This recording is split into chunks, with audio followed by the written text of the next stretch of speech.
has been on for a little bit longer than it should have. We're just putting the law against things so that nobody accuses anyone else of orchestrating, managing, short-circuiting, and that sort of thing. So we're just allowing definition of time in the laws to play its role. What it doesn't take away is magistrate control of the court proceeding. Right, a case that necessarily needs to be completed in 3 months is not going to be justifiably dragged on for 4 months. Okay, we getting that clear? It's not a license. Taking away the time prescription, that's internal practice for us. It used to be. Taking that away doesn't giving is not giving anyone a license to say, look, oh, I got the rights based on. It's managing the case. So normally what happens is after the next, there's always a 14 a month, depending on the nature of the case. It's always going to be a month. A fresh case comes to court today, and the magistrate is going to go to the preliminaries and the first things that need to be gone through, and then most magistrates will adjourn the case for a month. So the first month is already accounted for. That's for the prosecutor to work out where the case is headed, and number of witnesses, and the size of the case, and what are the extraordinary things that are appended attached to that case that will require time and consideration and all of that. So by the time 1 month is up and the case is back in court, everybody knows what the case looks like, and then the management begin to take place. Meaning, we will ask him, when is the case returning?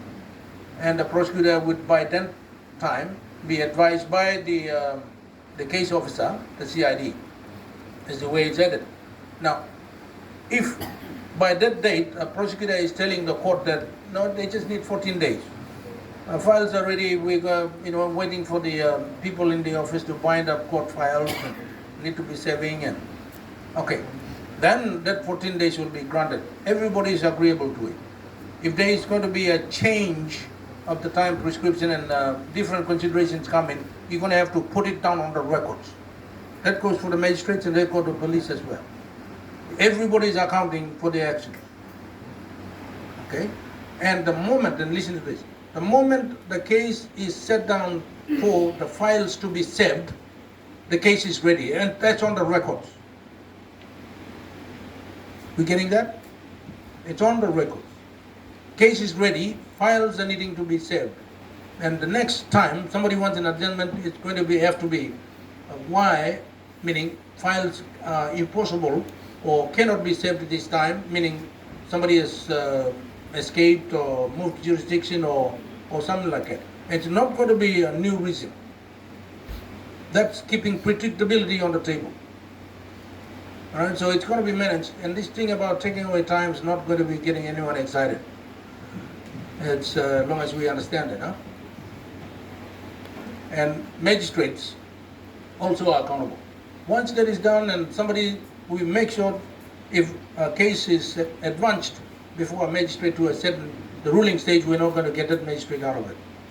It also implicates on magistrate shopping and all the other undesirables. So it's going to be with that magistrate.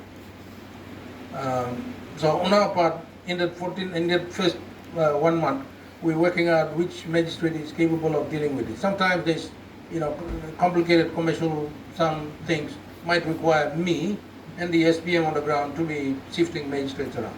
So we're doing that early stages. So it's all taken care of. And if magistrate or the prosecutor or the arresting officer, in those after the first month and time, that time space, somebody is messing up, it's easy to point out who did it. Okay, so that's what we're doing, managing. Let me say something about the bail. Bail and rights from all month. That's last time I checked the law. Bail authority is the police and the courts, meaning the national court and the district court together. Some bails are exclusive to the national court.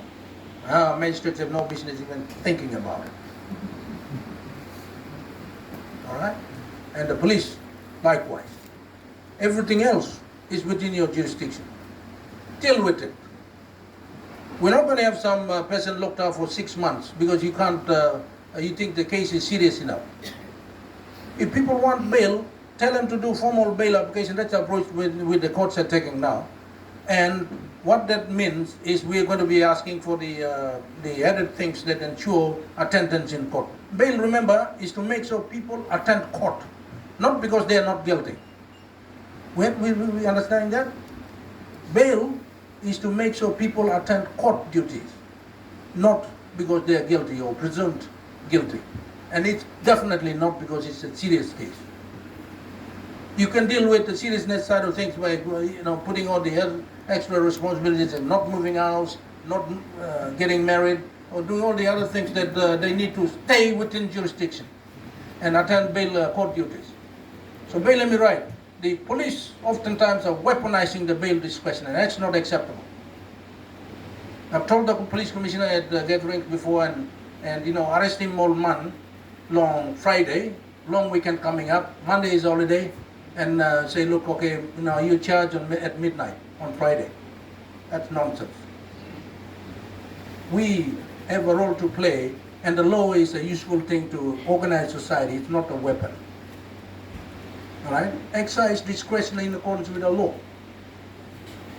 If you don't like nobody likes Section 37, change it. That's the Constitution provision I'm referring to. So that's about bail.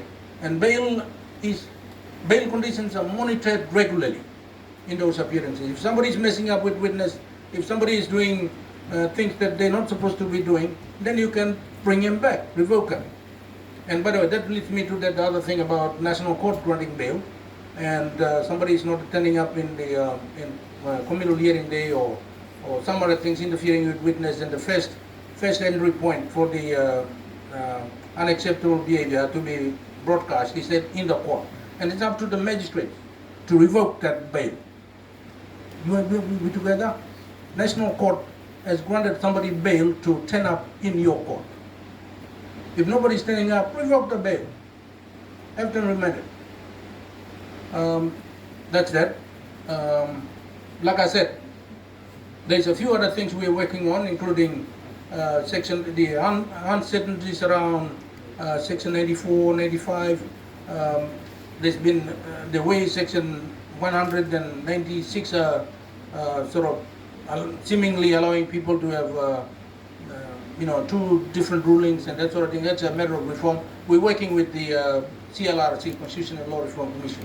So all these things will be addressed by legislative amendment. So again, emphasizing the point, we'll have to work together. We need to manage crime. We need to manage violence. Everybody is understanding and working and appreciating each other's hardships and challenges. It shouldn't be a difficult task.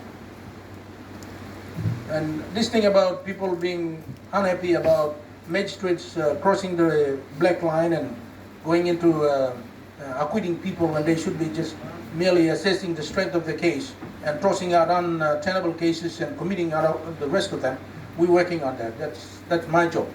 So it's a challenge. We regularly get new magistrates coming in and you get to have too many cases, social media, Facebook and everything, and it doesn't tell what we do to manage our space. It only highlights the story that making headlines.